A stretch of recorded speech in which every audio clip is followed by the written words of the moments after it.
Everyone. तो आज हम लोग सेकेंड लेक्चर लेकर आए हैं रोल ऑफ फिजिक्स का, जिसमें पहले लेक्चर में मैंने बताया था कि साइंस क्या है, उसके पार्ट्स बताए थे कि बायोलॉजिकल पार्ट, फिजिकल पार्ट बताए थे। फिर फिजिकल पार्ट में भी बताया था कि फिजिक्स है, उसके हमने ये भी बताया था कि क्या क्या पढ़ना है उसमें और किस किस कौन कौन चीजें हैं जिसके थ्रू हम लोग क्या करते हैं, फिनोमेना को एक्सप्लेन करते हैं। तो आज हम यहाँ पे देखते हैं कि दो प्रिंसिपल यूज करते हैं, टू मेन प्रिंसिपल। एक पहला है यूनिफिकेशन का, दूसरा है रिडक्शनिज्म का है।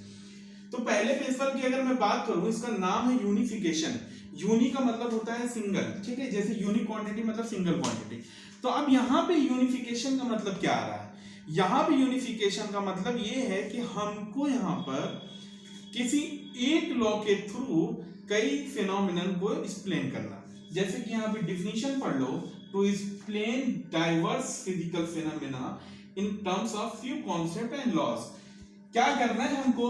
एक्सप्लेन करना है अलग अलग फिजिकल फिनोमेना को किसके टर्म में, कुछ कॉन्सेप्ट और लॉज के टर्म में बताना है। जैसे अगर मैं एक फोर्स का नाम लूं, जो कि 9 में सुना होगा, ग्रेविटेशनल फोर्स, बहुत पहले से सुनते आ रहे हो कि ग्रेविटेशनल फोर्स किस किस के ऊपर लग सकता है?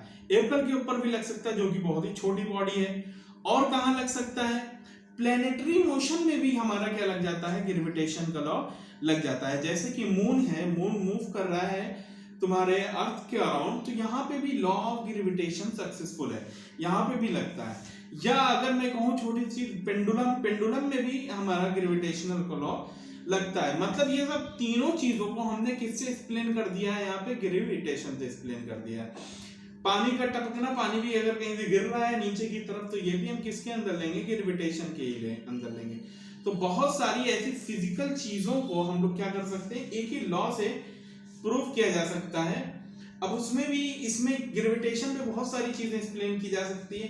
अब दूसरी चीज आते हैं, हम अगर फोर्स से ऐड कराएं एनर्जी पे, तो law of conservation of energy, energy का neither be created not be destroyed वाली जो कहानी है, उससे भी हम बहुत सारे चीजों को एक्सप्लेन करते हैं फिजिकल फिनोमेना को। जैसे आगे 12 में पढ़ोगे लेंस लॉ।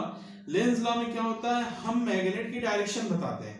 किसके थ्रू बता पाते हैं? यही एनर्जी के प्रिंसिपल के थ्रू बता पाते हैं।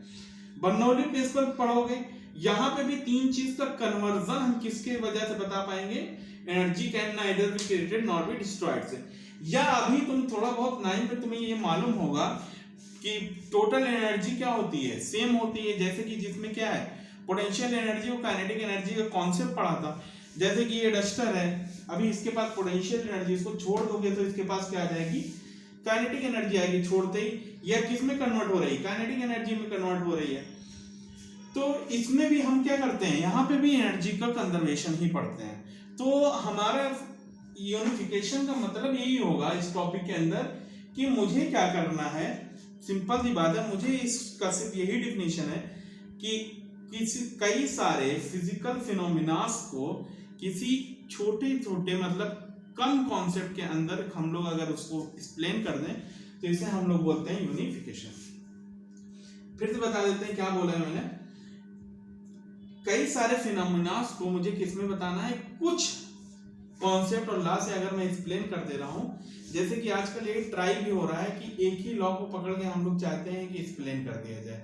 जैसे एनर्जी कंजर्वेशन को ही हम लोग कभी कभी समझते हैं कि इसी चीज से सारी चीजों को एक्सप्लेन कर दे, मतलब हर जगह हर फिनोमेना पे एक ही हम लॉ लगा दें।